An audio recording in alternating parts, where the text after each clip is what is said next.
for the critics, my words are like physics, a force that they can't stop. They just don't get it, I think they forget I'm not done till I'm on top. I know I was born for this. I know I was born for this. I believe we can write our story. Hey, good morning, happy day. How you doing? Aloha, and whatever else you say, wherever you're listening to the sound of our voice from. Thank you for spending some time with us on Words from the Wise, where we're going to come together. We're going to talk about leadership, people, and how we can all get through this life together and figuring it all out. My name is Gary Wise. I have the honor of being your host. And this show, as always, is sponsored by Wise Leadership Solutions, coming to you from Ocala, Florida, where we work with companies, we work with people, we work with really pretty much anybody who wants to get in the leadership space to help provide you better options and or advice and organizational leadership, mentorship, and assessments. We do that too, right? It's a lot of fun. Outside of that, I want to also shout out Church of Hope, South Ocala, Florida, where I'm a part of the congregation. Big things happening in Church of Hope. And in particular, I want to shout out at our 10 o'clock service, the prime time, which is for 6th through 8th graders. Yours truly, I'm partnering with Pastor Katie Cummins, and we're going to be offering a ministry, if you will, for middle school age children because they deserve a special place to come in and worship. Outside of that, also Vanguard Navy Junior ROTC, Vanguard High School, the Knights Battalion. I want to give them a shout out because they always take care of me. And that's my day job. They pay the bills as well. And I'm glad to have all of them along for the ride. Now, today I have a special guest here for y'all. This shipmate, we came together in a float training group, San Diego, but that was not actually the first time that we met. We're gonna see if she can remember the first time that we met. We'll see if she can remember that or not. But we met up a float training group, San Diego, where I had the opportunity to see her go from a bad first. I mean, a phenomenal. I was gonna say the A word, but a phenomenal first class petty officer to become a genuine initiated, chief. I don't make weak chiefs. She was a strong Navy chief, and then she went on to commission and become a chief warrant officer. And we have not spoken in person since. I mean, when I left, she was still a chief. So I am super excited to catch up with her today and to just hear not only how she got to where we first met, but also how life has gone since we last saw one another. So without further ado, let me welcome to the stage Danny Wiley. Danny, how are you doing? Oh, can you hear me? Can you hear me? I can hear you now. There All you right, go. I'm good. How are you? I'm good. It's good to see your face, sister. Same here. It's been a long time. So when I left ATG January 2010, when did you leave ATG? I left December of 2011. Yeah, so you were there. I was there for about a year ahead of you. You were there about a year. And I left early. I actually dropped papers and got up out of there. Well, I got a phone call from a guy, right? Mark Weathers called me up and George Washington was calling. And he was like, Gary, get out of ATG, bro. You've done enough there. Go do other things. And away we go. So do you remember where we first met? It was a ship, Yeah. but I think I was on the Pearl Harbor. Yeah. You were on the The Pearl, the LSD Black 52. Pearl. Yep. Yeah. Everyone called it the Black Pearl. Yes. And one of my HTs was over there. Edwards was over there at the time. Yes. Yeah. He had been with me on board USS Ogden. We decommed Ogden. I went to ATG and he told me, he's like, hey, Chief Wise, there's a DC-1 over here named Wiley. She reminds me so much of you. She's running ER09. And that's what I did too on board Ogden, right? And so Right. I made it a chop. I got on a ride. I was just a team member, but I got over there to the boat. And that's where we first met. And then you would kind of fill me in that you were coming to ATG. Yeah. But you were DSAT. You were doing DSAT for a drill. And Right. I remember you were just like, oh Lord, we're gonna get through this drill. and look, I'm sure we're gonna have this conversation. I'm passionate about the damage control community. I still am. I've always been an advocate for damage controlment and for the community because even when I became a CMC, right? Mhm. I just had a got off conversation with another brother from Norfolk who's a DC chief retired. And I just don't think that the United States Navy truly understands the amount of work the damage control community has got to do. I mean, Yes. they need to add at least multiple of 3 for the sailor count every division, or just get rid of man hours on PMS cards Right. because we know that it's anyway. We're gonna have that conversation. I'm very passionate about it, especially after my aircraft carrier tour.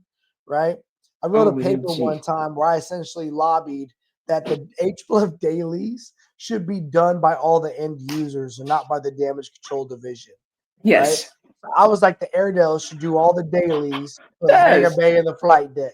The reactor guys should do all the dailies for the reactor space. None of Mhm. my spaces had HPLF hose reels in them, Right. right? Same thing on the, and so I felt like the HPLF daily is like a setup. It's it's a setup Yeah. check. Yeah, for real. How many spot checks have you seen fail because of the daily? All the time. Because it's mandatory related maintenance for so many other Mhm. PMS checks, right? And it's again, we work on the whole thing, but typically a PMS is on a specific part of the system. But then you Mhm. gonna fail me because I gotta do a whole ginormous. Come on, bro. Come on. Yeah. Hey, we gonna get into it, Danny. We gonna Right. get into it because I do care, and I feel my heart goes out to all them sailors trying to do it right, right? They trying Right. to do it right, and it's hard. So Danny, real quick, when you joined where'd you grow up? Houston, Texas. H-Town. Mhm. Yeah. Okay. All right. So born and raised Houston. All my life. So when you retire from the service, are you going back to Texas? Yes. I don't blame you. Texas and Florida, they're the best things moving. Texas and Yeah, for Florida. real. They Not even really that, are. just the taxes. Taxes, the people, the culture, Yes. like so many different things. Mhm. I've got so many of our friends, our peers that have retired to Texas. It's incredible. Right. Okay, so Houston, Texas, born and raised. What made you decide, like coming through high school, that you wanted to possibly go into the service? So my uncle, who was a recruiter at the time, he commissioned. He was an AOCS, commissioned to Warnoff, and I had the opportunity to like go live with him on a base in I'm sorry, they were in Louisiana. That base is still there. Okay, And, I wanted to emulate him. yeah, My aunt was secure in life. She didn't have to work. They had 2 kids at the time. Eventually, they had, another daughter. And it was just life. It was easy. Not to yeah, mention, my father was in the Navy.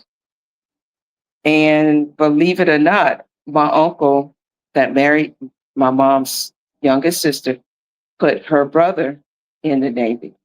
And those two served on board the Midway together.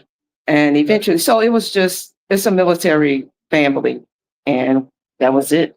Somebody had to go, either my brothers or me. So it was me. But that happens so much, right? Like so many of us have a connection to the service through a family member. And when Right, we start to look at life after high school, it's like, well, I'm gonna just go do that because they found success there. And if they could do it, I know I can do it. And then there you go. And if you don't see people going to like technical schools or hmm colleges or right into the workforce, then what you think is a good path is the military, right? right, Well, and that's a very, very common thing. So when you joined the Navy, so you chose Navy because they was Navy? right. Okay. I mean, there was that other people I talked to, they'd be like, well, I went to the Army, but they weren't there. So the Navy guy got me. Nobody called me like, Army, Navy. I'm sorry, Army, Marine, Air Force. I Yeah. went straight to the Navy recruiter. There you go. I'm sure that recruiter was like, thank you, God. Like, that's awesome. She walked right in, fully qualified, right? You know what I'm saying? And at the time when I was trying to come in, there were few and far between, like they with the females. So you had Yeah. to score over like 50. Yep. And I was like, that didn't sound like a lot at the time, but I scored over 50. And he was like, "You're a shoe-in. You just tell me when you need to come." Yeah.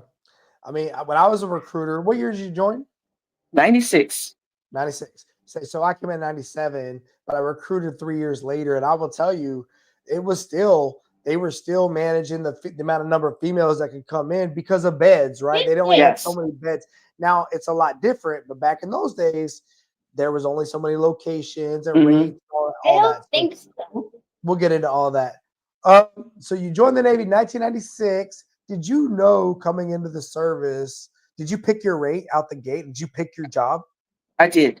I Okay. told them I wanted to be, just talking to my uncle and my dad, and they were like, "Whatever you want to do, just make sure when you talk to them, you want a rating." So I said, "I just want to do systems. I can even work with fire. Hook me up." And, You up? and he was like, "Oh, I found the perfect job for you. So this is what we got. This is a damage controlman.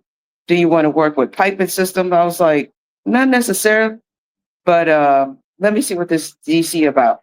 And Yeah. of course, they give you these papers at the time, Yeah. and you read it, and I was like, "Okay, okay, whatever that is." But then too, I was a little older because I'd gone to college before I went to the Navy, Okay. and I was like, "Okay, maybe they could teach me some discipline, maybe not, but I know this job." And that was it. I mean, when I tell you it was history, it was history. So let's fall back real quick. What was college like? What did was that like a community college? Did you go to a It was university? community Okay. college. I was almost done, believe it or not. And my mom was like, "Why are you good to college? What? Why would I What are you not go to doing?" college, mom? Yeah, but after that, I was even, I had my oldest daughter before I went into the Navy. Okay. By the time I went into the Navy, she was about two, almost two. And that was like the hardest separation in my life ever. And, Mm. but the end result that was I had purpose. I knew I needed to take care of this child. And if that sacrifice was what it was, then that's what it was. Sis. All right. On that note, I'm about to pray for us right quick because we're about Oh, to get do into please, this. please, We're gonna pray. You mind if I pray? please.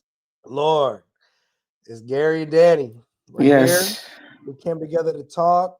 Lord, I just ask that, number one, thank you. Thank you, God, for giving us air in our lungs. Thank you for all of the things we've gone through in our lives to make us who we are Oh, today, for the blessings, for the gifts, and for what we know is to come. I just ask you, Lord, that you just bless us as we have a conversation, that the words that we talk, that we use, people can hear it, they can feel it, they can find some yes. value in it, and it can help them as they work through their own life journeys and just help us to know that we're doing this in our faith and that we just thank you for the opportunity. And I say these things humbly in the name of Yes, thy Lord. son, Jesus Christ, our Lord and Savior. Amen. Amen. I like Amen. that. All right. Hey, today I woke up and I was just like, man, I got to start making sure everyone understands what team I'm on, right? Like I'm over here. I'm not for everybody. I'm not for everybody, right? You But better I'm for say it. God. And I just, and everyone's story is so powerful. And I Yeah. think that I had meant to actually, I mean, I got carried away getting into the conversation with you. And then as you were bringing up the sacrifice of what you was about to change your life, Yep. right? I could just hear like, oh my God, like here you are, this young lady, you got a Hmm. daughter, might be living with your parents, still might not, went through junior college, got yourself through that somehow. Yeah. Mama's saying, why you going to college? Like, what? You're not respecting my grind to get to college. I'm a little bit disappointed. Like, come on, mom. Like, come on, Yeah. mom. Like, I would be super happy, proud of you doing that. But then you're like, now I'm gonna jump out the plane without a parachute and go join the Navy. And what was it about wanting to join the Navy? Like, did you just feel like no matter what the college, no matter what that was going to give you, that was not going to be enough for what you had to do? No, because the purpose was my daughter.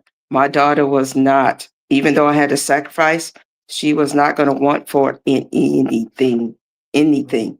I could not tell you if I had money in the bank, if I had what was next, like tomorrow. I literally, on a Sunday, my mom drove me to the recruiter and I said, I'll call you when I get to where I'm going. And when I said I left, all I had was God. My baby Mm. was with my mom, and that was it. So did you have to do like a family care plan where like your mom was like the Yeah, primary person for you yeah, while you were going to deploy or whatever it yeah, was? Okay, because I, I've known quite a few of my friends throughout my service that had that challenge, right? And unfortunately, a lot of them were women they were single parent households and they had family care plans, and there was a lot of separation from their children as they had to do things. And so, I can only imagine. I mean, we all understand separation, but yeah, when you're leaving home to go to basic training and you don't know when the next time you're going to be stable enough to be connected again, that's got to be a lot, for right? sure, For sure. So when you for get to sure. basic training, are you composed once they leave and you drive away? You're like, all right, I got this. I'm gonna make no. I still cry to this day.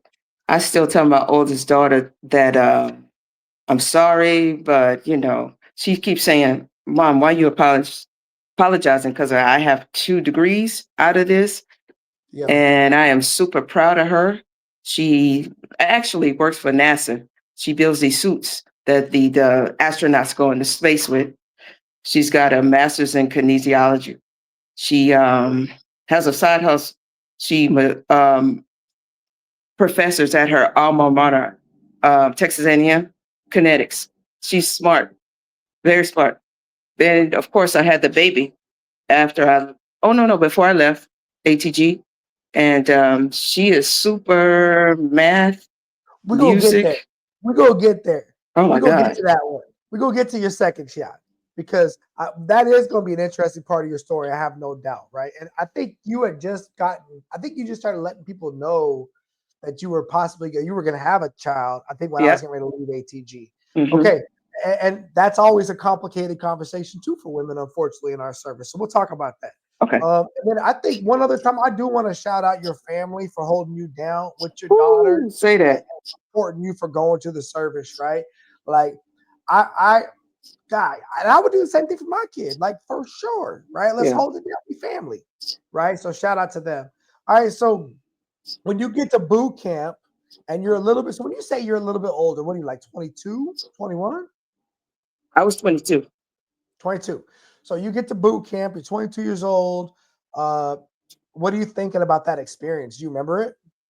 It was kind of humbling first because bunk beds was not a thing. Living with several other girls coming from different walks of life, Yeah. it was humbling because I'm one of three, but I'm the only girl. I got girl Mhm. cousins, but it's like sleepovers. But living in the environment of all these women and understanding different attitudes, needs. Attitude, cultures, Yes, oh man, all day. yes. I'm blessed to be in a multicultural relationship, and my wife will always be like, "See, that's something I would never do." And it's just because we were raised in such different households that Yes. we have different standards, Hmm. right? And it doesn't mean they're wrong. It's just they're different, right? Right. And so yeah, when you were boot camp, you were packed in there, and yeah. So that was the biggest thing was getting acclimated to a bunch of different, especially women, close together and getting through this Yes. process. Okay. Other than that, though, it was not that hard. No, it's good. I mean, the exercise was the exercise because Yeah. that's what we do. I Yeah. mean, even in high school, I was an athlete, so it is what it is. And I'm short, so I'm okay. But Me too. the disciplinary piece of it was okay because my mother was a disciplinary, Yeah. and I just took it as okay, it's discipline. Yep. And it got to a point in boot camp to where I didn't have to stand and watch. I knew how to write in the log, Mm. and it was There just you that go. simple. I had to be in one at the time. DM1 Brown. I still remember his name. He was like, "You are the only one I can read this log. Like you write block style, you got it. So you ain't got to stand no mid watch." And he was like, "Hell, oh, you ain't got to stand no watches." And I was like, "Say less." And hey, and and that's a cheat code, right? Once you find that there are Yeah, things that are so valuable in this organization that they will make you respected and or privileged, there's going to be opportunities. There's always right. blowback, Yes, there but is. there will be because the deck plates will always have their piece to say, right? But there will be opportunities. And look, at the end of the day, I would much rather deal with the deck plates blowback while I'm getting the opportunities, vice covering up my gifts because I'm trying to Yeah. get along with everybody else. Like, period. Yep. Right. Cool. So you come through the boot camp, you go to A school right there in Great Lakes, right? No, I went to A school in San Diego. At Treasure Island. No, in San Diego, right at the across the TSC. I didn't know they had an A school there. Yes, that was the Yeah. last SC school they was having here in San Diego. Then they moved it back to Great Lakes. Okay, because I always heard about Treasure Island. I never heard Yeah, me about. too. Okay, so San Diego A school, Yeah, and then how was A school? Was that easy? it was fun. It was a lot, like through the water hose, Yeah, a lot. yeah. But I went home tired, and it was good. It was fun because it was something different. I was learning something totally different. Yeah. Okay, so then you get through with A school. Where'd you get your first opportunity to be on a ship? Or did you Right go here to in somewhere else? San Diego, 32nd Street. I was USS Comstock, LSD 45. Oh, Amphib man, Navy ain't no joke. I love amphibs. I was talking to the last guy I was talking to. I was like, bro, there ain't no one out there like us in this world having these kinds of conversations because amphib sailors, we're just a little bit different, right? Yes. It's just our ships ain't sexy. They're not all, they're not Corvettes. They're not Like, aircraft carriers. oh, We coming. yeah, this dusty space painted over like 5,000 times. Oh man, yeah. I did my CMC tour on board LSD 48 Ashland, so I know the Ooh. LSD platform pretty good, right? And then I did an LPD, so I get it. So when you get to the Comstock, and you're DC, are you DCFN or are you DC3 already? I was DCFN. Okay, I because got you there in came in in E3, right? December of 96. But you came in E3 because of college, right? Right. Good. So you're gonna get to the ship.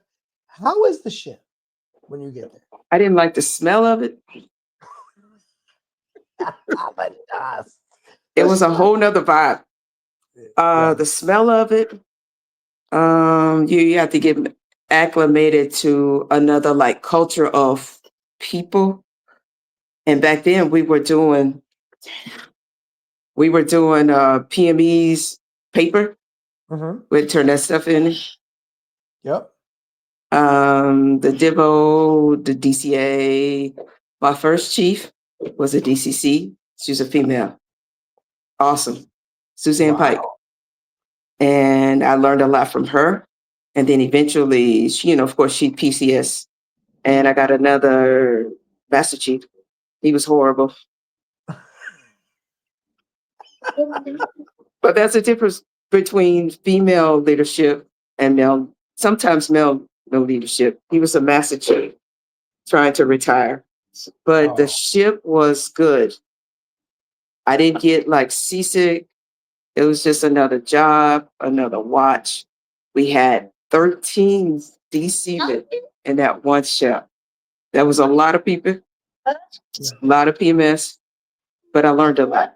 And I left that ship like a second class E-Squas and went on.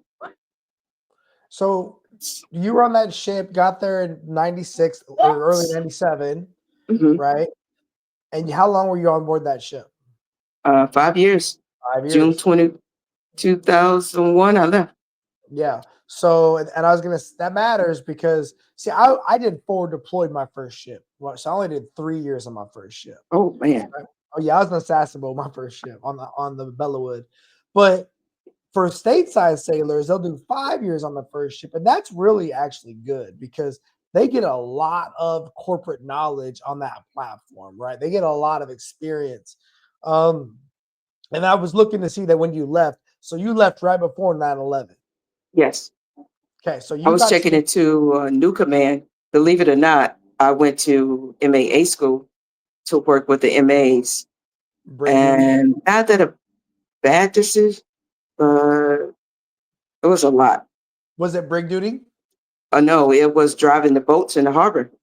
Oh, well, before 9/11, right? They would have other rates doing those jobs. Hmm. And that was considered a standard D seaman shore duty back Right. in those days, right? D seamen would get these physical security jobs on shore duty that had nothing to do with damage control, Okay. right? And then that, but that was part of our rotation, Mhm. and then you'd come back under the fleet. And what they should, and where the Navy really did a disservice was you should have gone to like SEMA, like a door shop or a valve shop or Right. something along those, not to go do physical security. But then after 9/11, and they ramped up all the MAs, well, Yeah. that changed the game, right? But Right. okay, so back to your first ship, right quick. How many deployments did you do on that first ship? Do you remember? In I that 5 years, did two. 2 Westpacks. Yes. And my first deployment, believe it or not, was on my baby's third birthday. I was going through it. Nobody knew about it. I bet Nobody knew about it. it was her birthday and y'all got underway. Yes. Oh, Yeah. And I was like, oh, I don't know if I can handle the day, but I'm going to just go through it. And when I tell you, that's when God was like, Danielle, I got you. I yeah. got you. Was your baby still in Texas at that time? Yep. With my mother. Man. Okay.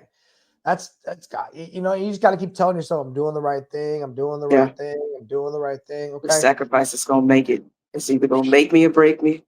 That's I'm it. not strong. I mean, I'm strong, but I'm not that strong. So that's when your faith kicks in and you're like, yep, ain't nobody else but me and him. This is what I'm walking in. This is what I decided to do. That's it. And oh, by the way, you're on a first contract. So you committed to 4 years to Right. get whatever you might think you don't know what's going to happen at the end, but as of that moment, it's 4 years. I got to get through Hmm. 4 years, right? Looking back on your first ship, how were those first two deployments? Because my time before 9/11 was completely different after 9/11, right? Right. But for your first two platforms or your first 2 years, your first two deployments, I mean, how were those deployments as far as like port visits? Did you get some ports? Well, awesome. Yeah. My first deployment, of course, we go to Hawaii. That was my Yeah. first time ever being in Hawaii. And it was beautiful. I Yeah. mean, you've been there. It's beautiful. And then I been to Malaysia, India, Bahrain. Where else did we go? All over the place. Like it was a port after a port. Well, and you got the And Marines too, right? So the Marines want some right, ports too, right? right. And before you know it, we back in Hawaii or we back in Guam. And then you Yeah. come home. And that was 6 months. Okay. And then the next one, basically the same thing. Yeah. Malaysia, Middle East, that kind of stuff, and then come back home. Well, that's how it was back in those days, right? It was just there was almost like a cookie cutter routine to it. It was all about training and readiness and presence, Hmm. right? And I mean, we had some little things happen here and there, but it was nothing like what was going to happen after the coal got hit and everything else started happening, right? Right. You remember your first ship? Like, what was your first big casualty on board the Comstock as a DC? Did you have one that stands out to you where you were like, oh, this is actually it can get active? Um, Not necessarily a casualty. It was just that going into those tanks, that was a Mm, lot. it's It a was a lot. lot for me to handle. Yeah. And to the point where we would, of course, I came in the Navy with OBAs. Them things was Mhm. horrible. Yeah.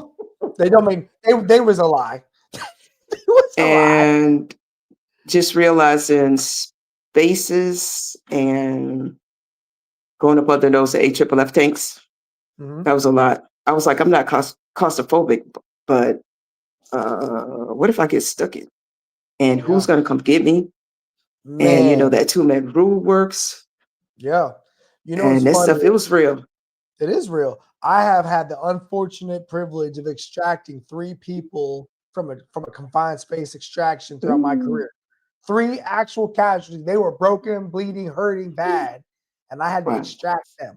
My first one, he was in a shaft alley. This is 1998. We had no idea the rules.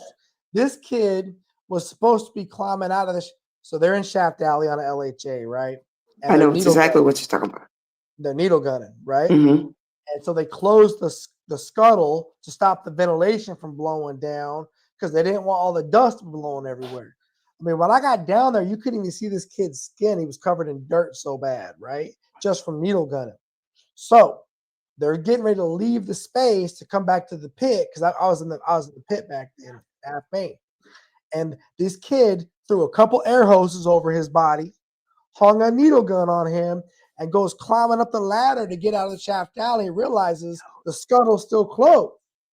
So this dude pushes the scuttle up with his head, puts his hands on the knife edge, steps up and falls. And the knife, bam, Yep. catches him on all of his fingers. He gets back up, pushes it off of there, falls off, hits the shaft, laying in the bilge. So they call us. I'm in the console of the pit. I'm the messenger. They're like, hey, this kid's jacked up. Y'all got to come get him. He's hurt bad, blah, blah, blah. So me and the MM2 climb all the way up the escape truck from the pit, run down the little walkway, climb all the way down. And sure enough, this kid's in the bit. His fingers are just snap, tack, tack, tack, tack, right? And we're like, well, we gotta get him out of here. He needs help.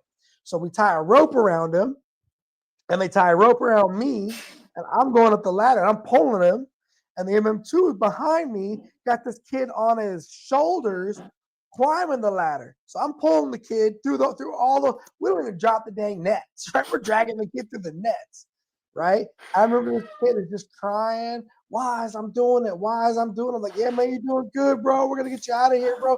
And we're just ramming this kid up a damn escape truck. Now, years later, when I learned there's actually gear for this kind of stuff and like Yeah. training, right?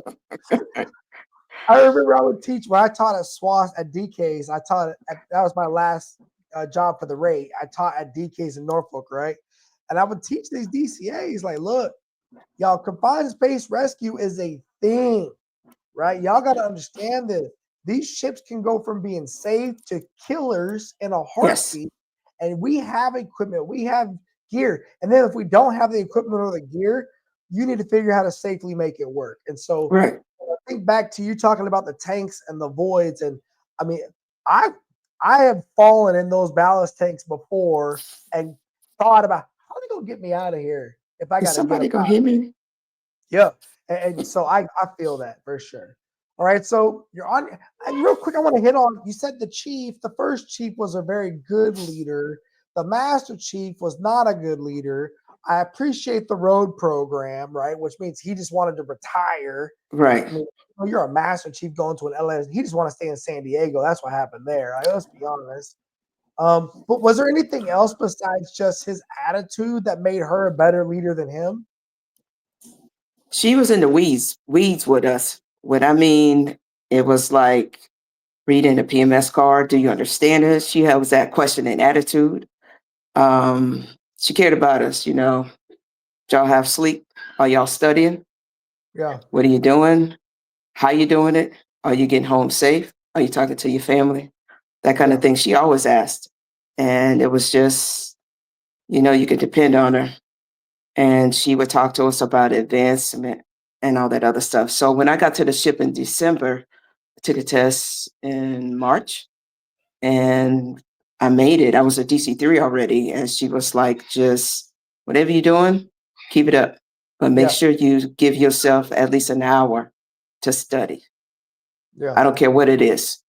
Tech manuals, PMS, how to do this, life skills. And I was like, okay.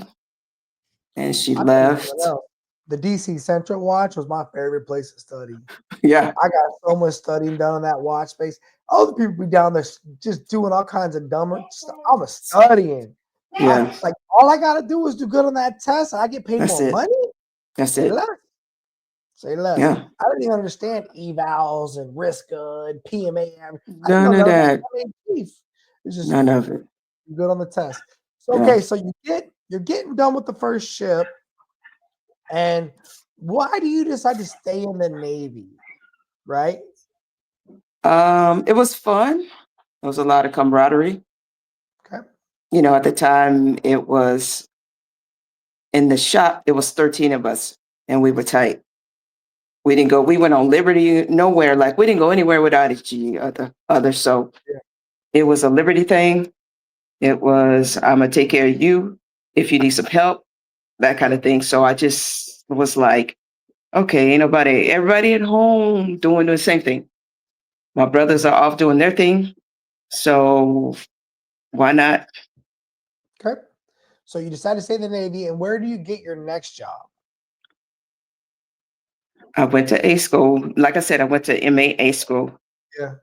Went to CNRS SD, like here in San Diego. They asked me if I could swim. I said yes, Yeah. because you had to swim in order to get on the boats. Yeah. Yeah.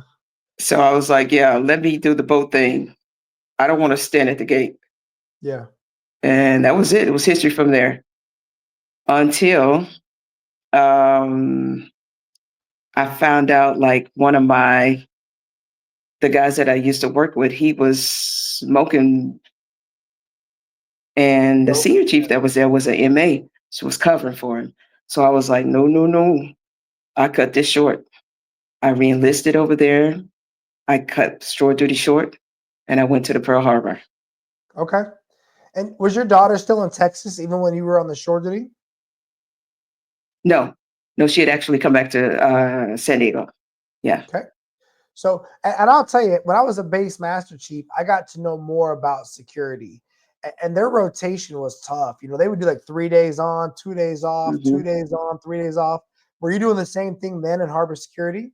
At first, yes, it was shift, and I started at night because I had a friend of mine that I went to church with. She said, "Yeah, just bring her here in the night. When you get off work, pick her up, and then she's ready for school." Yeah, because she was going to school at elementary school at the time, so it was cool, Yeah. and it worked out for us. And I was like, "There's too much happening in this command. I got to Yeah. go."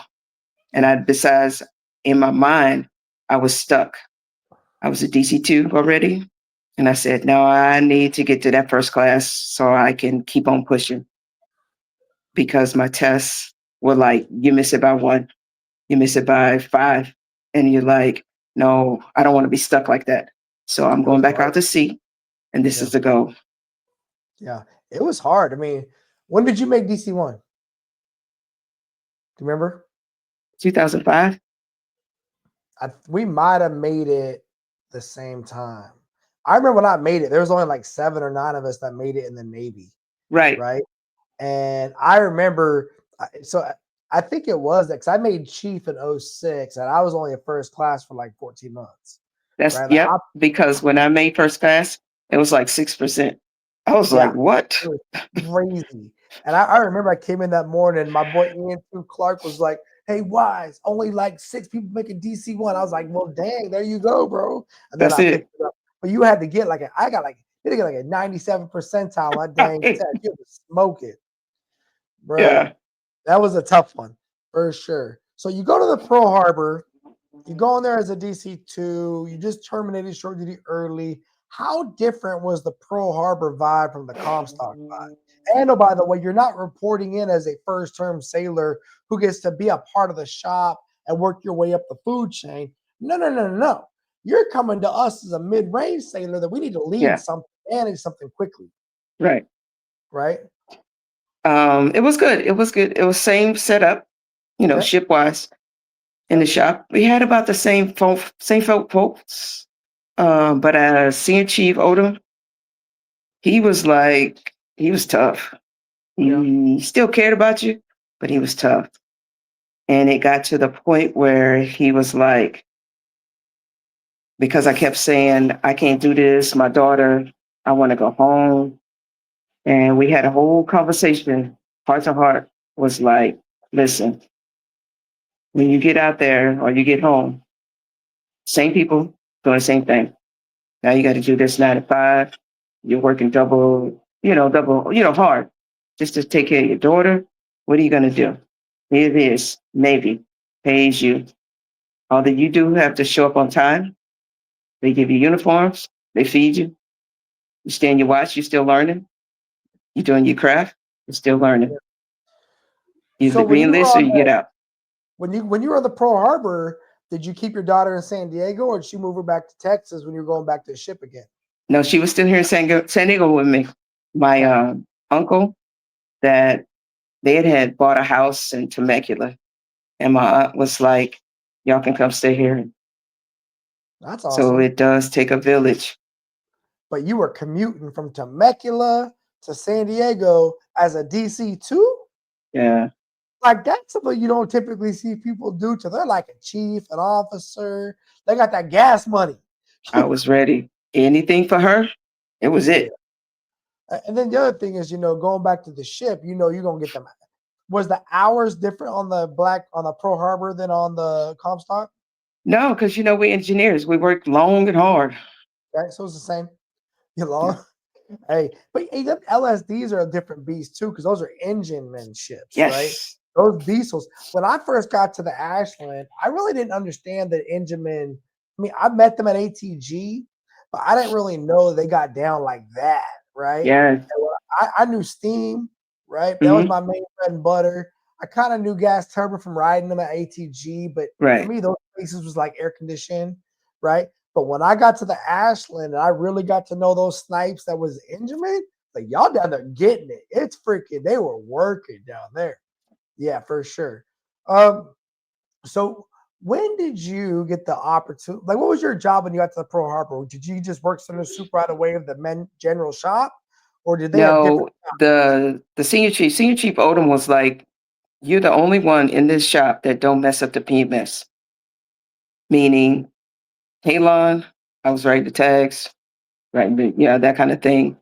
And once you're done, you got to check the heads and stuff. I ain't got to tell you. But he was like, You're the only one that I don't have to go back to and recheck. And Well, hey, then he I said, want I to tell need the you to, people real quick. Hold on, Danny. Before you, so what she means by check the heads, right? Halon is this compressed gas in this big cylinder, and what we would do is take these hoses off of there, and we would send carbon dioxide through these yeah, hoses to make sure the plungers would push down. And then at the end of that, you have to vent off all that carbon dioxide and push those plungers back up.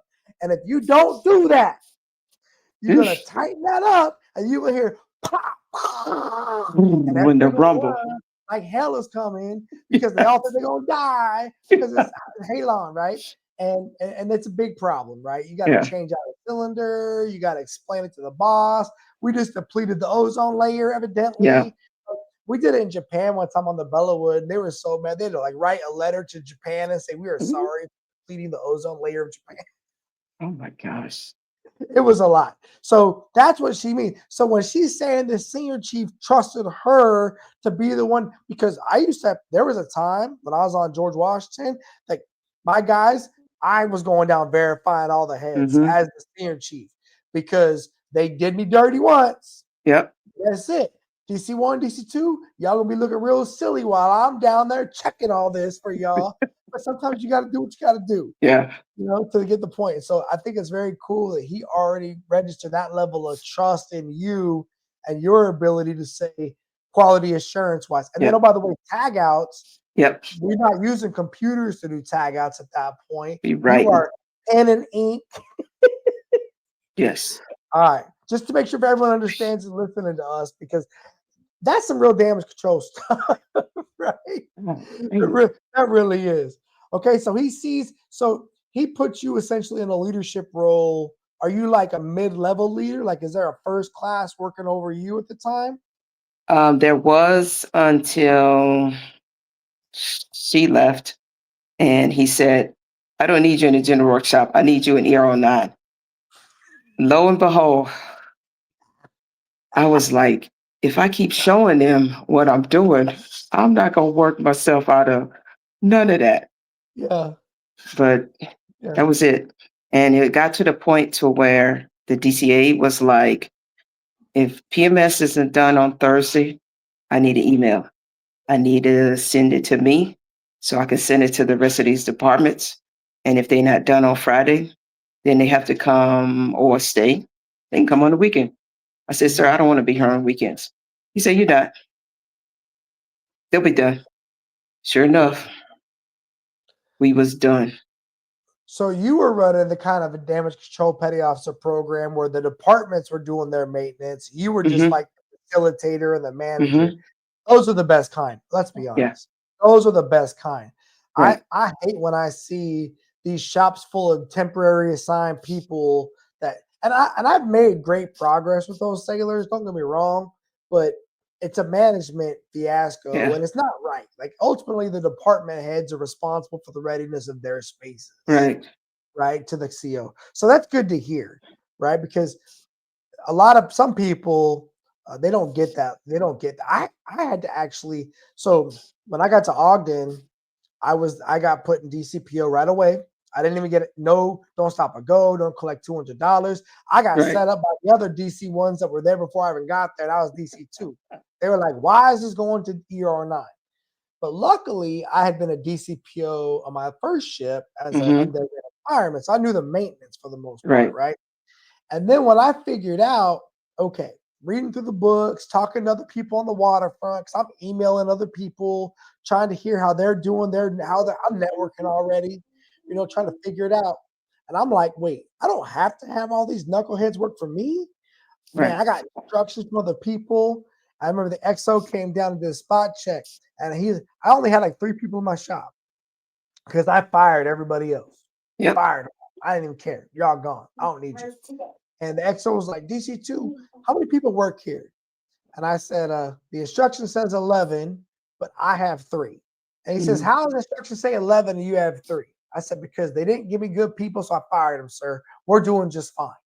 And he was like, no, DC2, that's not just fine. We got to figure that out. And my chief had already told me, he said, you fire those people, that's fine, Wise. You ain't getting no replacements.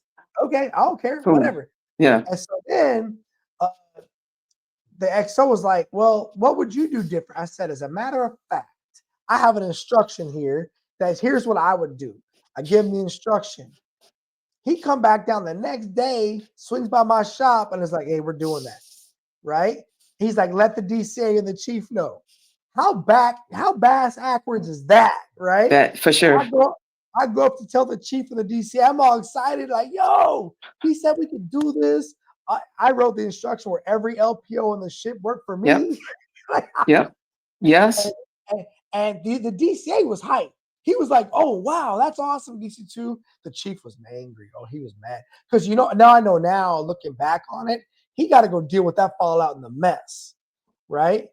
Who's this Yeah. DC2 who Yeah. just got all my first classes working for him? Because even the CMC was like, he came to see me. He was like, what the hell, DC2? But hey, Oh, you pick and choose. I shot my shot, man. But Yeah. I had done my work. I'd gotten the instruction from somebody else. I plagiarized it, made it work. Mhm. And again, I don't know no different. I don't know I'm just trying to make it work better, right? Right. And get it done. And then when I came to ATG, and it's a shame that for a long time, and even now, the DC community, those chiefs are like one of the most fired rates in the Navy, right? And when you look at it, Mhm. whenever I hear DCC gets fired, unless it's illegal, unethical, or immoral, Right. it's probably the direct result of command climate and not really value and damage control. Yes. That's probably what it was. And then as soon as they fire that guy, they're going to Then the give other. somebody else all the love and attention in the world to fix it, right? Right. And so I used to always teach DCCs like, bro, you gotta be screaming, right? You cannot allow that to happen to you, otherwise you're gonna be feeling real bad. And I Right. saw that a lot at ATG, right? So when you make DC1 on board the Pearl, did you want to go to a float training group San Diego next? It was option. I was just trying not to move around too much because my daughter needed some stability, school, and it was like either ATG or go to another ship because once you got a skill, you hone that skill, you want to go to another LSD. And I was like, no, no, No, that's a lot. Those are hard duty. yeah, That's hard duty. especially as a young sailor. Yeah, it's a hard duty. Like you Yeah, got the LS. It's good preparation though because you get to touch every kind of system there is. facts. Right. That's huge. But they're not easy. Like it's No, not an easy ride. It's not an easy mission. It's ballasting is hard. It's a whole. That's a thing, right? yeah, Okay, so you get to a float training group San Diego, which is essentially with the inspection we'll say the trainers for mhm, for the fleet out of San Diego and inspectors, right? What did right. you think you got there? Did you I mean that you haven't had shore duty, it sounds like yet, really? Because I No, went it was good. It yeah. was all friendly people. It was a senior command. Hmm. We didn't have to deal with all the other stuff that comes with the junior sailors. Yeah, It was good. true. It And was then the good. I first mean, classes, take yeah. care of themselves if they had issues. They were like the junior sailor, but it wasn't a lot of that. Mm-mm. It is a very senior command. You're right. First classes was about as low as you can go Right. for riders of ships, right? Mhm. And I think you had a great tour at ATG. I remember, you made chief there. You were doing good things in the first class mess. Uh, Yeah. when you went through chief's initiation, when you picked up chief, were you surprised when you made chief, or did you kind of know it was about that time? Mm-mm. It was surprising because the number was low. Yeah. And the numbers being low from my career on it became a pattern. So it was 24 of us when we made chief of Yeah. all the Navy. And I was like, why just 24? Yeah. That's low. It was a lot. That's low. That's low. And Yeah. We had Brian Nelson when we got there. oh my God, yes. I'm trying to get Brian on this show. I already hit him up once, right? Brian Nelson saved my career, man. People don't know. Brian Nelson saved my career. I was not supposed to go to the DC shop at ATG, Where are we supposed to go? ATFP. Mm. I never had an NEC until after ATG. So I was riding ships as an ATG inspector with no DKs, no 4805 school, none of Really? that. We None couldn't of that. tell. Huh? We No, couldn't people tell. couldn't tell. People couldn't tell. And I remember we did a ATG like a modernization and an alignment thing, Uh-huh. and I'm the facilitator because at that time San Diego was like the mission area function lead for DC, right? Okay. And Dewan Wilmore remember DJ? Remember Dewan Wilmore? Do I? Anyway, DJ was there, right? And I ain't seen DJ in forever, but he was there. And I'm in the front, modern, facilitating this thing, and all these master chiefs are like, they gotta have all these schools, all these NECs, and DJ laughing. They're like, why are you laughing? They're like, because Wise ain't got none of that crap. And he over here just, He doing knows whatever. it. But as DC, man, you can learn it on the deck plates. Yeah. I mean, that's where I learned it. I never went to I went to Fort Leonard Wood as a chief. I went to Wisconsin as a chief, right? Yeah. En route to George Washington after I left ATG. Oh my gosh. True story. And it was Wow. Brian because so I was a DC1 on Ogden, Sailor of the Year, and I had orders to go be an RDC at Great Lakes. And they denied me because of my tattoos on my arm, Oh yeah, that was right? the thing. They denied me because of my tattoos on my arm. Well, at that same time, the housing bubble burst, right? And I couldn't afford to sell my house anyway. And so I was like, bro, I made chief that year. And I was like, hey, let me get another ship in San Diego because I just made chief. I'm doing good. I think let me keep going. He says, no, you're going to be a Navy recruiter in San Diego. I was like, no, bro. I already been a recruiter. I don't want to be a recruiter again. So then I got ATG San Diego, but I had Uh-huh. messed around and got force protection qualified, Oh right? wow. I was on the force protection training team on the ship. So they sent me to ATG under force protection orders. So I ran over to ATG and I went to the DC man. I went and I met Brian. And I was like, man, I am a DC man. I need to be with the DC man. and he hooked it up, man.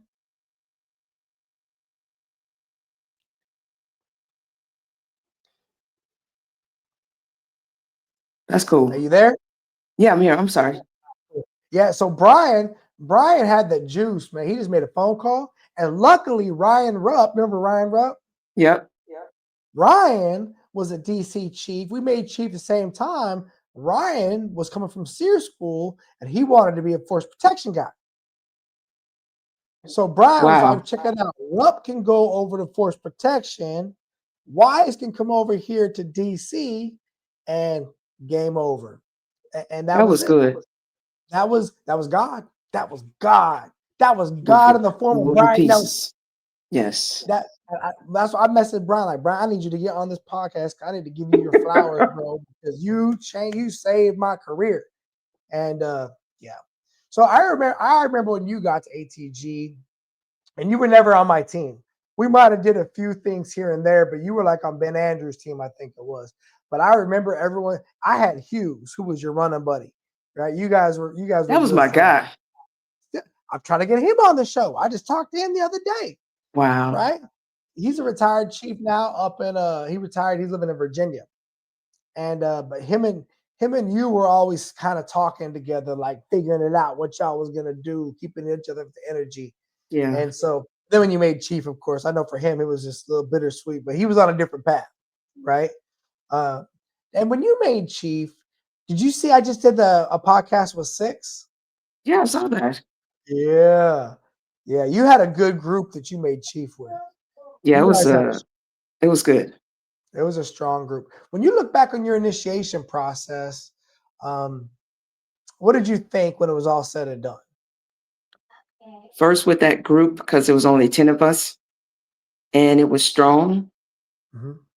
Those tools, you kind of, when you get to the ship again, you kind of use them. And then that's when that like-mindedness comes in when it comes to the DC or networking with the other one, or I need a bosun mate, or we need to work together to get this done and go from there.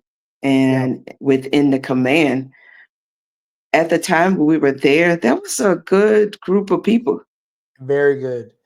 Very good. Flow Trading Group San Diego, that year group, like 2007 to 2010, Yep. 11, Yep. there is heavy hitters in the fleet now from that group. For Yes. sure. Yeah, it was good. So I'm glad I was in a company of smart DC men because you know you're either smart or you're cocky. Yeah. Hey, you need a little bit of both to be successful in that community, man. Let's be honest. Right. Ain't no Right. one ever gonna tell you good. You got to figure out. You got to look in the mirror at yourself like, you can Yeah. do this. It was good. And we Yeah. got along and we worked it out. If we had an issue, not just with them amongst ourselves, but if there was like something we had to work out on the ship, we would talk about it and we come to a solution. Like we didn't come with problems and just leave it as a problem. So it helped me when I say I stopped at ATG and all those tools, training on the ship, knowing how the ship would do it, vice on the training side of it, it was a lot. It was. It was a lot. And learning, I think for me, the biggest thing was seeing what the fleet was really like. Yeah. Right. Because you only had your own experience on that ship. And you always thought, like, we must be the worst ship in the Navy, right? We must be Right. the worst ship in the. You start riding these ships, and you be like, yo, it's pretty Wild West out in some of these places. Yeah. Yes. I don't want to be And here. then you go to your next ship. I mean, when I went to my next ship, I was able to give my whole chain of command a brief on the average damage control readiness in the Navy. Here's why Exactly. we're going to be okay, right? Right? Yeah. And then they could trust. So let's go to your daughter, right? So when you and your husband, when you get pregnant with your daughter, did you plan for that? Was you like, I really want to have another baby, and this is the time for that? Okay. This is touchy because of the separation anxiety I didn't realize I was going through with my first one Mm-hmm. until I realized they were 16 years apart. Well, they are 16 years apart. And he was like, can we have another baby? Yeah. I'm 30. I'm 35 at the time, Yeah. and my husband is 9 years older than me. Yeah. And I was like, Yeah. okay, Lord, you know how what I went through the first time. Your will. Yeah. And sure enough, I was geriatric pregnant because after 35, that's what they Yeah. treat us as geriatric Yeah. pregnancies. Yeah. And she came here 9 pounds, 22 inches. What? Yes, a That's like a lot. part of your body. Tore What? me up and have Oh, not still growing yet. She is 14. She plays the trumpet. She sings. She's an outstanding kid. She does academic excellence every year. She yeah. just had what do you call it? A scholarship award from 7th and 8th grade. So yeah, she is excelling. Very cool. She does math with no calculator. I need a whole calculator. Hey, but it's a different technology, right? It is Different day this and whole age. generation. Yeah, it's just different. And it was cool is after I left ATG, I went to the George Washington, and your husband would be out there doing the training for the ships. And so my sailors would work with him Hmm. on learning how to do like the SOPVs and all that stuff. So that was always real cool for me because I never knew him in the States, but to get to see him over there, that was kind of dope. Yeah, it Yeah. was cool. He's smart too. Yeah. Good Yeah. grief. Well, it's not But like he's an you're dumb. electrician. No. Calm down, Danny. It's not like you. Yeah. Let's not play games, ma'am. You pretty freaking smart. Okay, so here you are, pregnant, having a baby, have your baby. You do all your pregnancy stuff at ATG. I did. Okay. Remember So Captain you and your Bailey? huh? Remember Captain Bailey? Mhm. He was, I don't know if he knew that I was married at the time, but he had asked me, what are you going to do because you're pregnant and you need like this whole support system? And I said, sir, I got a husband. I got Yeah. another daughter. He didn't know my personal life or nothing. Yeah. Well, And and I didn't know.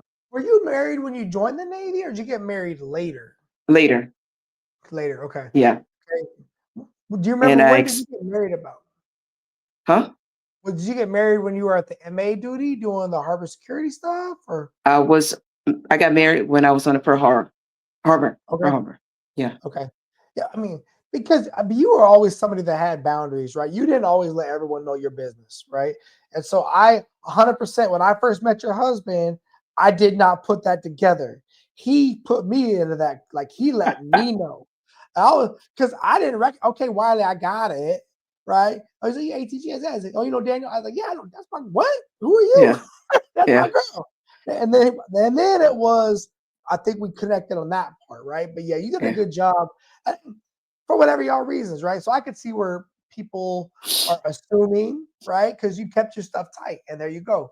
And, I just and it's didn't good want my for both ways. personal life to enter, like people bring personal to work and work to personal. I It's tough, knew I got to separate that. Yeah, it's tough. It's tough, especially when you got to be. Uh, you get judged a lot when you enter the leadership arena, right? You know that, Yeah. and you want to protect the people that Hmm. are in. When I went to the CMC program, that was one of Erica's biggest concerns. She's like, "I'm not expected to do anything." And I was like, "No, like do what you want to do."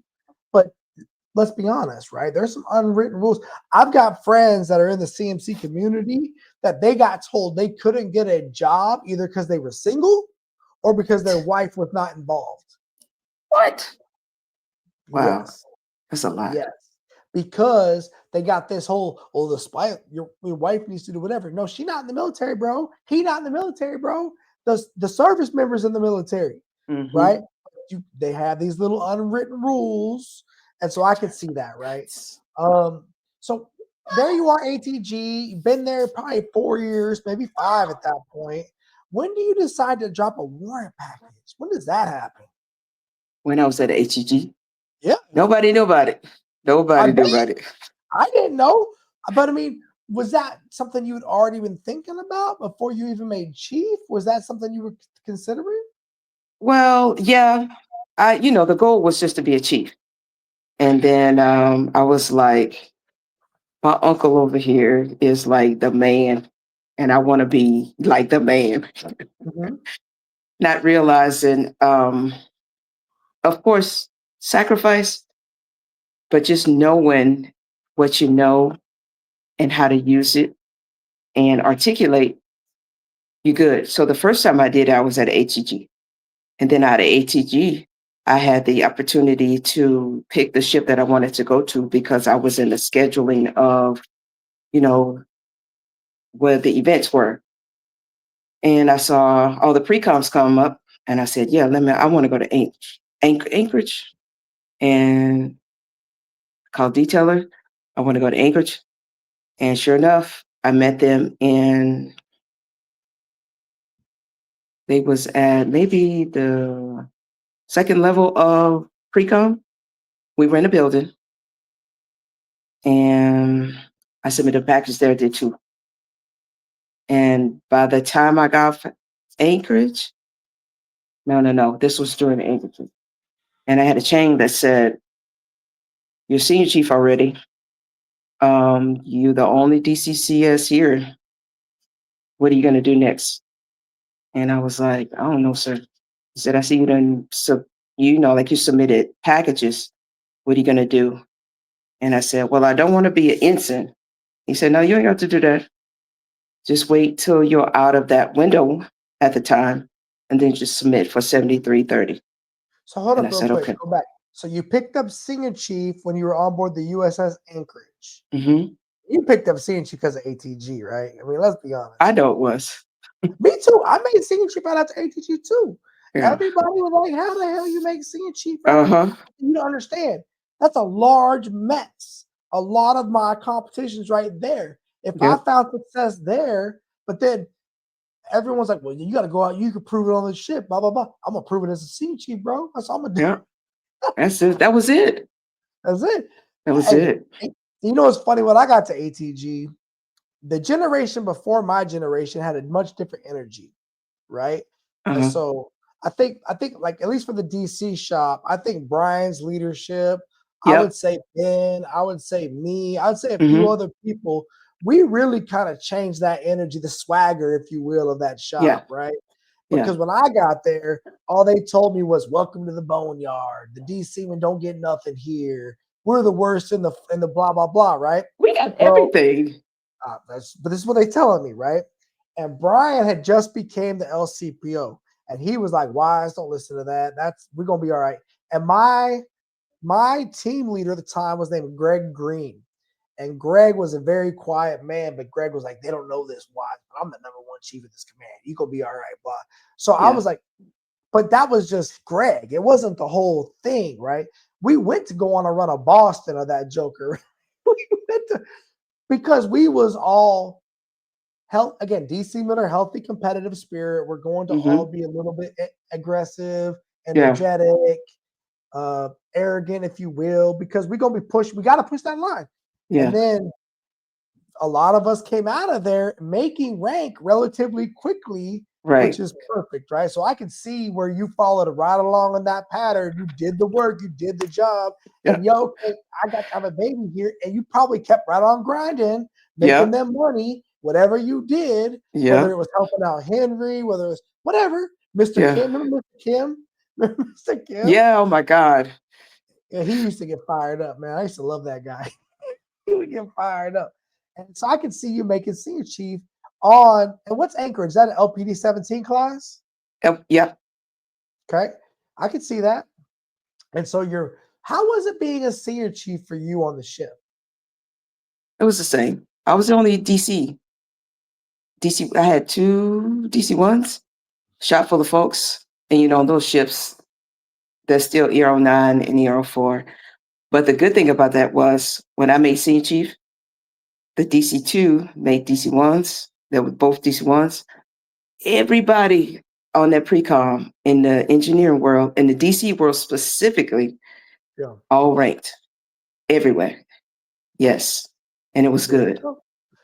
What? And it was good.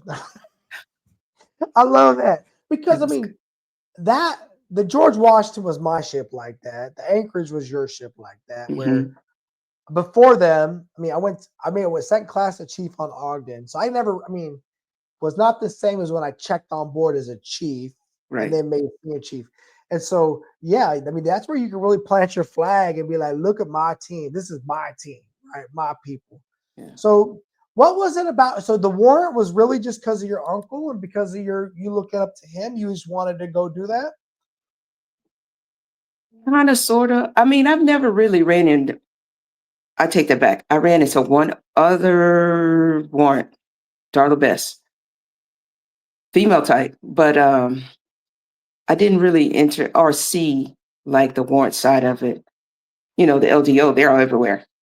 Yeah, And it was just like, if you're going to be a leader, you're going to be a leader. Be a yeah, leader.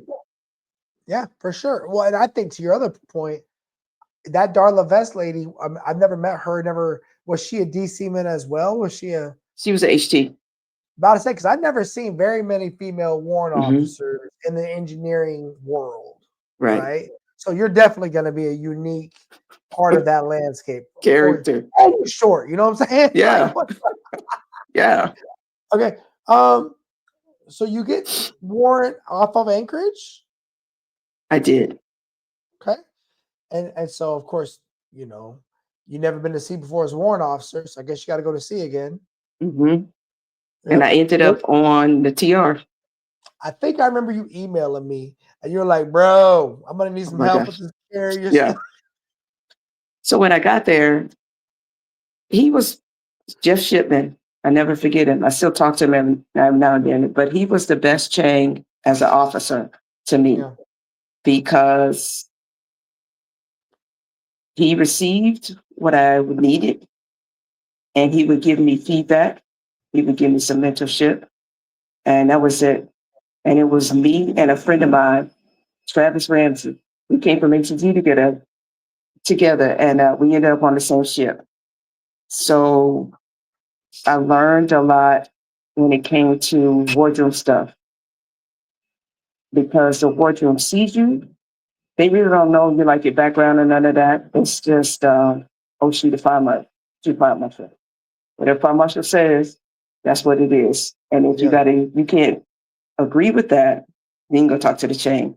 But nobody talked to the chain because the chain was saying whatever she said, that's what it is.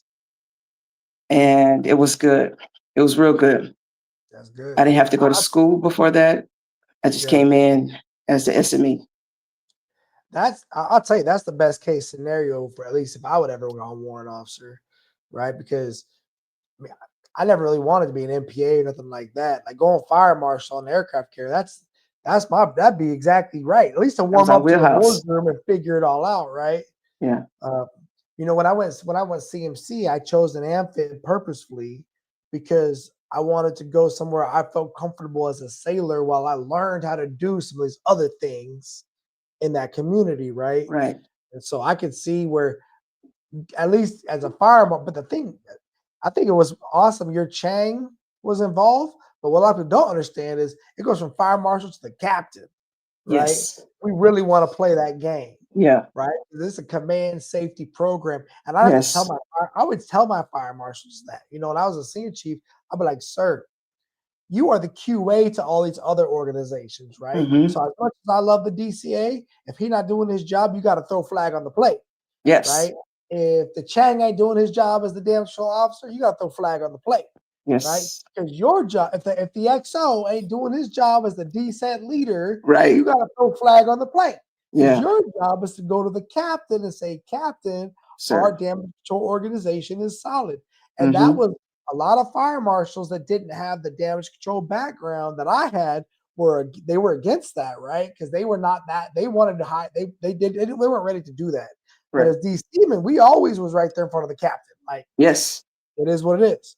Yeah. So and so you said Theodore Roosevelt. It was that how long were you on board that ship? Was that 2 years? That was a extended tour for me because the prior, he was a prior MMM. He didn't have the school that I had already because we go to DCA school before Mhm. and he had to have the school. I got there in 2015. I didn't leave till 2019. And that was because my relief needed to go to school. But that was a good command. That was a good Okay. deployment. We did an 8-month deployment.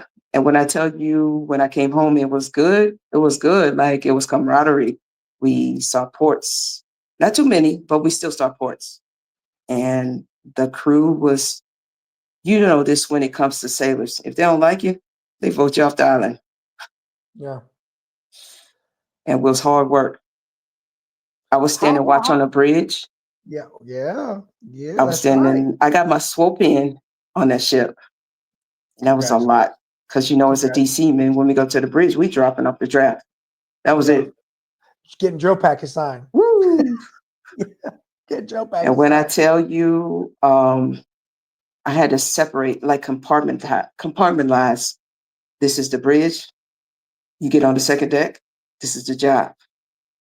And on the bridge is a whole nother world. Yeah. OODing, conning the ship, that big old ship. And I had to stand on the box just to look out the window. Yes. Yeah. Yeah. I seen it.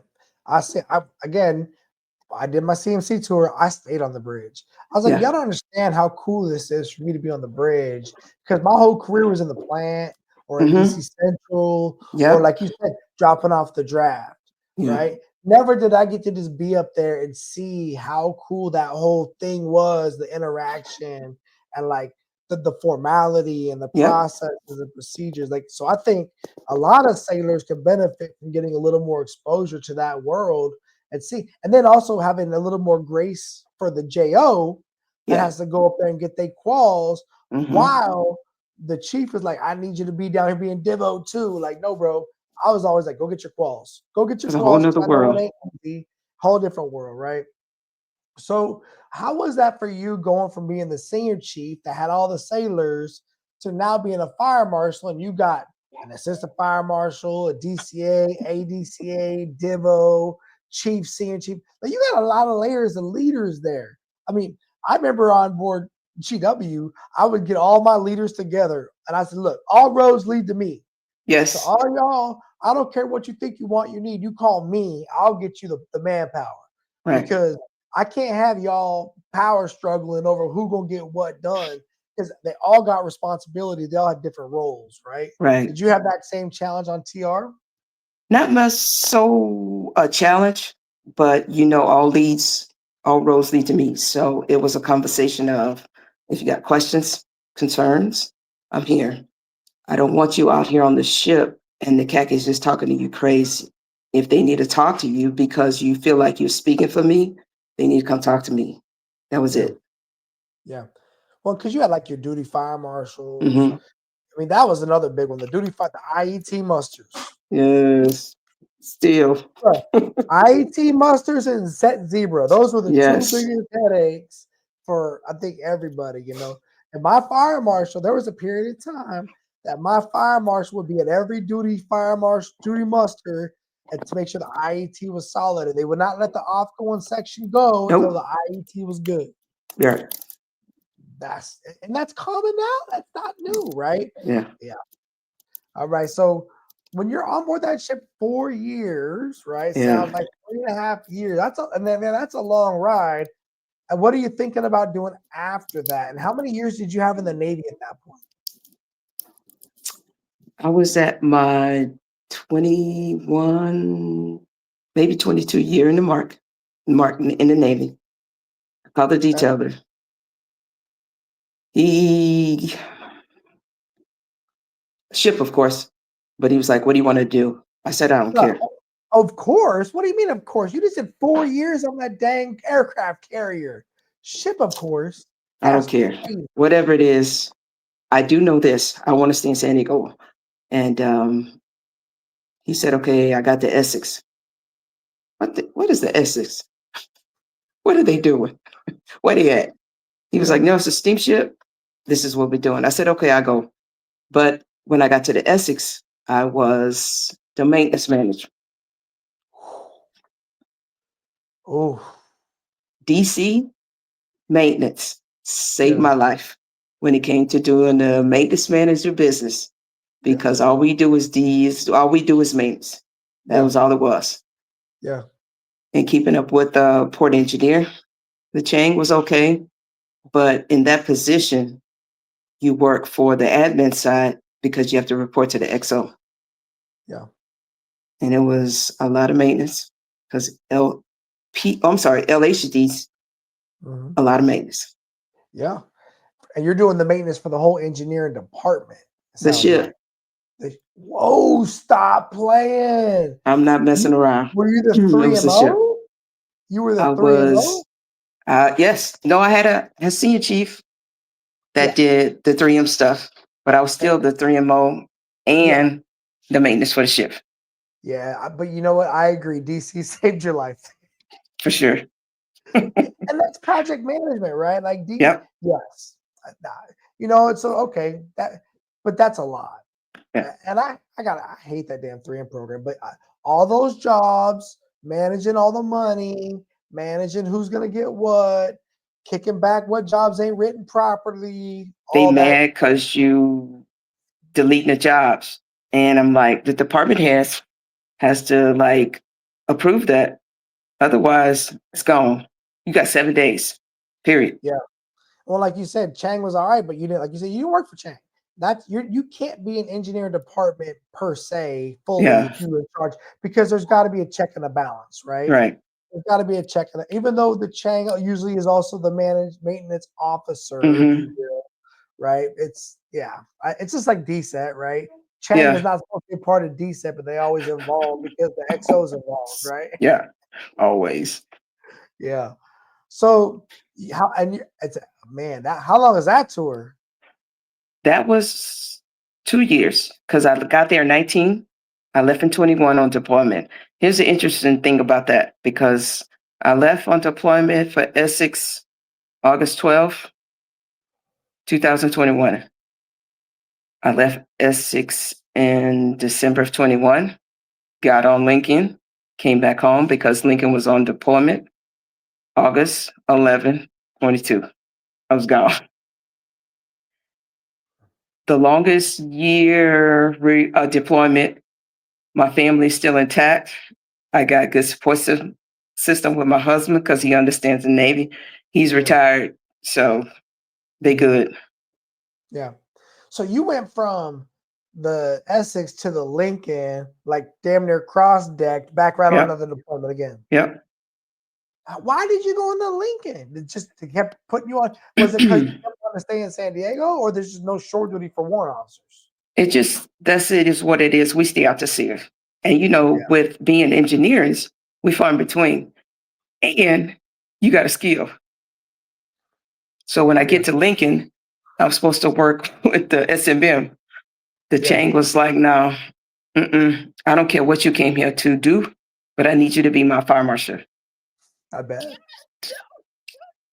I can't walk out of it. And the rest is history. Well, I mean, here's the deal, right?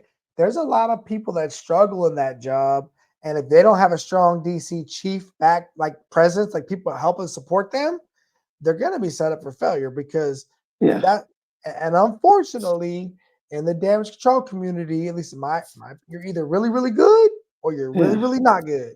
Right. And there's really no in betweens in the chief rank because it's hard, right? And so I could see where the Chang is like, oh, you already done the warrant officer tour thing once, and you understand what it's like to be a fire marshal. You understand what it's like to manage all the IETs, the damage control training, all that. Oh yeah. So what are you now? Like a CW04? Yeah. Woo. Okay, so how many years you got in the Navy now? I'm at 29. Shut up. 29. I guess I would be too if I'd stayed in the Navy, right? If I had not retired. Yeah. So are you still on board the Lincoln? No, I left Lincoln in 23. I work at AirPac now. The captain that was on Lincoln with me was my XO on TR. And when it would come time for me to transfer, he says, these are his words. He said, I know you want to stay on deployment, because I was going to extend and go on deployment with them. But he was like, nope, I need you to go change the Navy. And I'm like, what are you talking about? He said, you're going to N7, right? That's the training piece of it. Training piece of it is all the carriers. Mhm. Okay, sir, I got it. I still work That's with who I, ATG. yeah.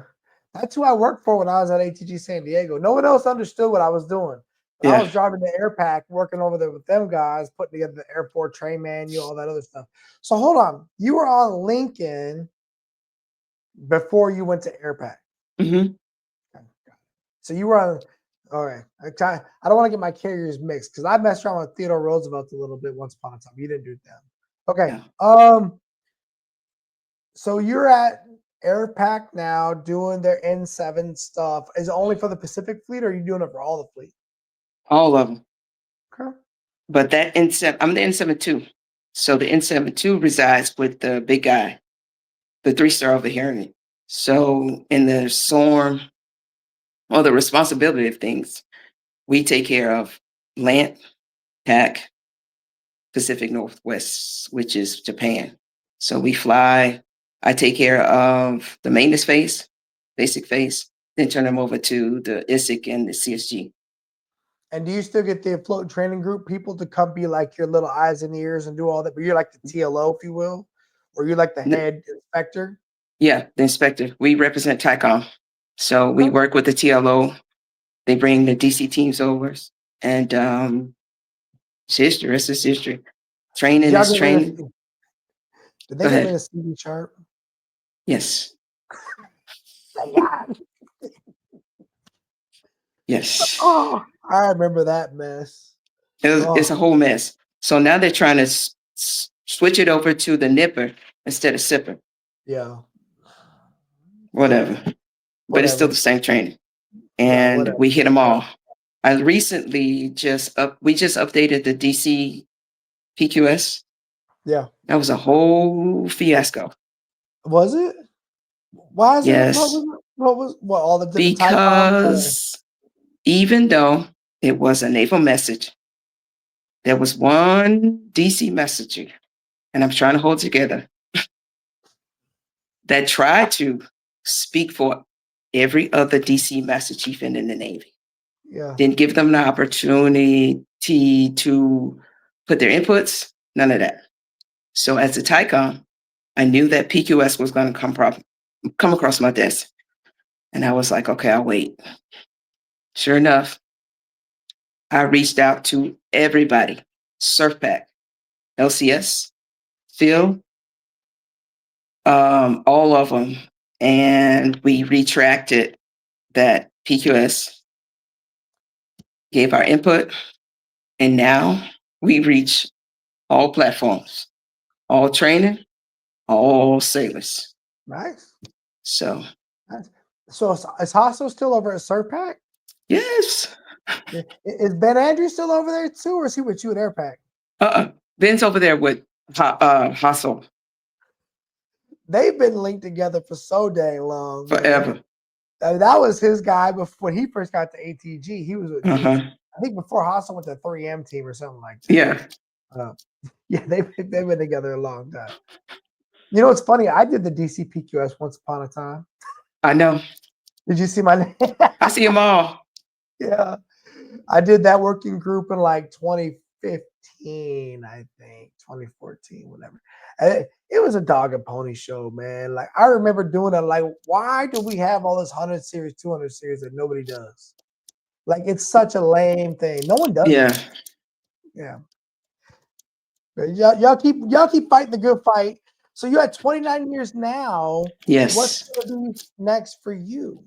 I'm trying to retire. My youngest is in high school now.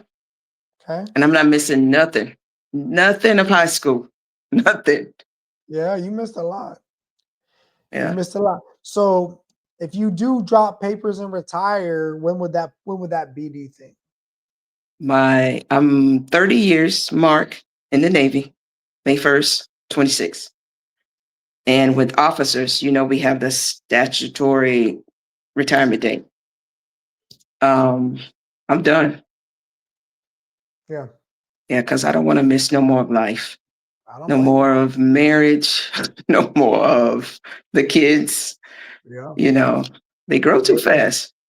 And it's amazing after you retire. I'm not even gonna lie to you. Like, and we can talk offline about things to do to prepare to retire because I mean I learned a lot, right? Yeah. I retired off of Guam, no VSO, no none of that. I did it all myself. And it ain't rocket science. It can be done, Yeah. right? Because I look at a lot of these veteran organizations like a bunch of churches sometimes, right? And it's like they all trying to My get your God. service. Yes. Yes. And so you just and they all trying to explain why they should be the next best one to get all your time and energy. And so really Mm-hmm. the information is online. You can find what you need and then you go out there and get preparations. What do you think? What do you want to do after you retire? Do you know yet? You're just gonna take it easy for a little while, or are you going to Yeah, I'm gonna take it easy. I need to like maybe 3 to 6 months to get out of this. That mindset, learn how to sleep again. good luck? Let me know when you figure that part out. Bro, That's another it's whole hard. no I conversation. mean, look, you don't do 30 years of your life like energetically. I don't want to say aggressive, but I would say Yeah, we're assertively aggressive. living your. Well, yeah, but I would say assertive because aggression for me is like I'm angry. No, I'm not angry. I'm intentionally doing this, right? And but I'm constantly foot on the gas, and I know All the you like time. that. And so then when all of a sudden you get done, you start to like the layers. It's like Yeah. weird.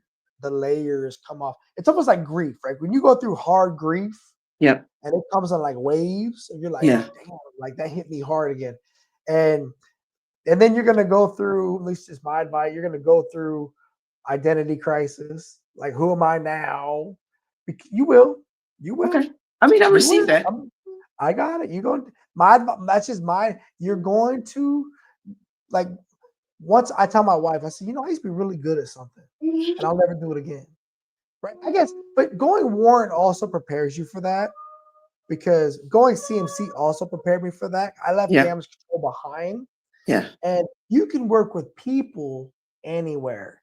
And that's Yes. why I love working with the kids in the school because I get to work with people, right? Mm-hmm. And you can find that at church. You can find that at your daughter's school and support groups and parent groups. You Right. can find that in a lot of different places. But you're gonna have to. My advice: you're gonna want to find things to fill your cup because you don't just get off the treadmill and your body's still like Yes. Yeah. it really is. And of course, all the heart and soul you put into everything, Right. right? I mean, again, I'm still very passionate about the damage control community and what they're dealing with out there in the fleet because I feel like I know how much work they got to do to keep everything up Yes. and running. Yeah. And and I know that there feels like there's certain systems that are designed for them to just be nonsensical, Right. right? And so I I'm glad they got people like you. I'm glad they got people like Hasso, people like Ben that can hopefully inject some sort of reality into it. Yeah. It's real. Because yeah, because I would when I was there, I would be in the rooms with those people, and I would just be like, "Who is?" That was where I met my first ever Master Chief DC man when I met Master Chief Mark Weathers. I had never met a Master Chief DC man before, and we were doing the GW investigation. Mm-hmm. I'll never forget, man. We were over there. I'm a little baby chief just in the corner, and I remember Mark was like, "If y'all are just here to fry people, send me back to Norfolk Yeah. because they're anybody can say what they coulda, shoulda, woulda done. The fact is, we need to learn from this and go forward. And that for me was very inspiring. Seeing a Master Chief step up and tell everyone, quit pointing the blame at everybody. Because Right. unfortunately, a lot of, especially in the line officer community, that's kind of their MO, right? Mm-hmm. You're fired, you're gone, you're out, somebody else in. Mm-hmm. So, all right, D. I think we're getting ready to land this plane here, sister. Bro, don't be a stranger. No, Don't no, let me hold be on, a hold on. stranger. You ain't gone yet. I gotta ask you some questions real quick. Okay. All right, here we go. I will not be a stranger, by the way. And oh, by the way, we could talk again offline, and if you want to talk about preparations for retirement, because you only get one Okay. chance to retire, right? You might make That's sure you dot facts. all your I's and cross all your T's and make sure all Things, your B's yeah. work. All right, so here we go. What do you think? And make these. Don't try to overthink these answers. Seriously, just go ahead and fire. What do you think is the most valuable leadership lesson you've learned so far in your adult life? To be a good leader or just lead, you got to know how to follow too. Yep. Period. Period. That's it. There's always someone to follow, whether it's God, whether it's your spouse, Hmm. whether it's your teammate, Hmm. whether it's your people, whatever. Yeah. Okay. Next up, what do you see as the biggest leadership challenge then that's facing teams today? The smartest person in the room, That's or the challenge. not even they think they're the smartest person in the room. Silence does not make or equal ignorance. Yeah. When you speak into it and they don't receive it, whether it's black and white or not, they still don't receive. That's a problem. Yeah. So, honestly, what I'm hearing is ignorance, right? People are ignorant and they just being loud, right? And there was a saying about just because the donkey making a bunch of noise don't mean he's making sense. Thank you. Thank you. Hey, ding ding, right? Yeah. I would have loved to been on a ship with you. We would have been great together. Yeah, we Uh, would. oh man. All right. How can parents use leadership skills to connect with their teenage children? Because a lot of my viewers are my students, a Mhm. lot of my viewers are their parents. And I will tell you, outside in the civilian sector, outside of the military community, I mean, raising teens is hard in today's society, right? Right. So, I mean, you've done it, right? How can parents use leadership skills to help them communicate with their teenage kids? For me, um, I've been a teenager before. So sometimes you got to put yourself in their shoes and understand from an emotional standpoint, because these kids these days are emotional, more emotional than we are at sometimes, and just understand the emotion and speak to them, like a 14-year-old. Sometimes you got to give them the wisdom that to pull them forward, Yeah. and not so they are stuck in anger or stuck in, I don't care, it doesn't affect me, because the ripple effects affects everybody. Yeah. Well said. Well said. Uh, what's a piece of advice you would give to somebody who's struggling with like the team that they're in right now? They just don't feel like they're being seen. They don't feel like they're being heard. They don't feel like what they're doing is worth their time. What would be a piece of advice you would give to them? Just don't count yourself out. Don't count yourself out. You Yeah. are here. You have purpose. Maybe your purpose is not in this circle or this moment, but eventually it's going to catch up to you. Yeah. And when you figure that out, because let me tell you, purpose is between you and God. Yeah. And when you hear it in your spirit, in your heart, you move in obedience, and just keep going. Moving obedience. I like that one. That's a bar. That's a bar. I like that moving obedience. You have Okay, to. it's the weekend. You underway. Are you looking forward to pizza or wings? Wings, Wings. I like it. Okay. Yeah, I got two options. You want the birthing cleaners or you want the work party? working party. Yeah. I'm not even surprised. All right. We're gonna watch a movie in the shop. It's either gonna be a De Niro movie or a Pacino movie. Which one you want?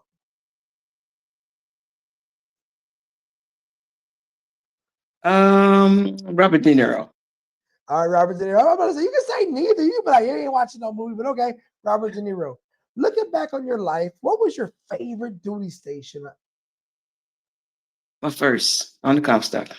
Hard to beat your first duty station. They're magical places for I sure. learned a lot. Yeah, and yeah, first duty stations are always great. Okay, Yeah. looking back on your life, what was your best Liberty port? Hawaii. Hey, that's a good one. People pay good money to go to Hawaii. Yes, they do. Hey, I Yep. went for free several times. Multiple times. Multiple times. Yes. Yes.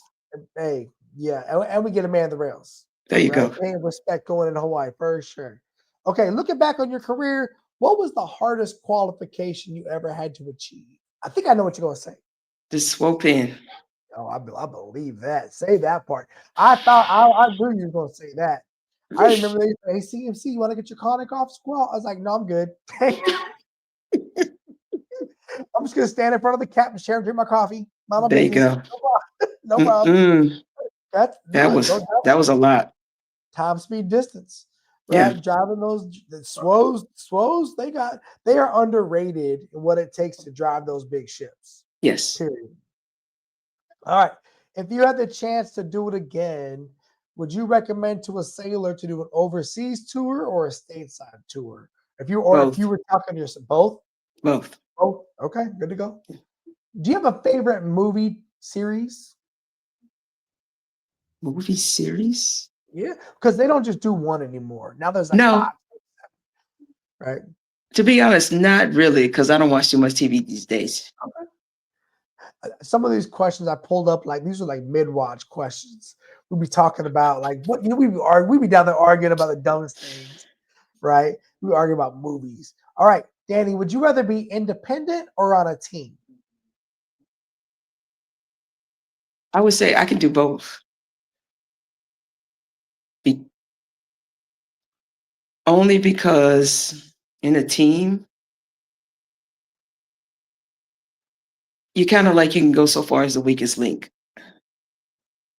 But after we've come together and we've established, I don't know, whatever the task is, now I got to think individually, how can I help the team? Okay, so would you be independent or on a team? I would say on the team. On a team, okay. Look, the best leaders, a lot of people I talk to, we all can do either or. But I think it's always interesting when people come down to like at their core, right? I would be a Whether team they're like, player. yeah, Yeah. I get it. I get it. Do you have a personal leadership philosophy? I wouldn't say, maybe it is a philosophy. I mean, treat people how you want to be treated. It's a golden rule. It is what That's it it. is. It's a golden rule. If the world would be a better place if everyone just followed that simple methodology, right? Period. Right. And then, of Yeah. course, the greatest commandment, which is just love one another. Yeah. Um, right? Yeah. And I'm not saying hug everybody. I'm just No, saying we can just have be conversations silent. without being loud. Yeah, you can. Or like you said, be silent. Yeah. You know what I'm saying? Be silent. If you ain't got nothing nice to say, don't say Don't nothing at say all. nothing. It don't mean go say to other people about that person behind their back, dog. Like Right. what? I Right. love my favorite saying is still that Denzel Washington picture. It's like, don't tell me what was said about me. Tell me why they felt comfortable saying it to Saying it you. to you. Yes. Yeah. All right. We got deck plate leadership, institutional technical expertise, professionalism, character, loyalty, active communication, and a sense of heritage, right? Those were the mission, vision, guiding principles for the Navy's Chief Smiths. Which one of those is your favorite? Loyalty, sense of purpose, Loyalty. I like it. loyalty. Yeah.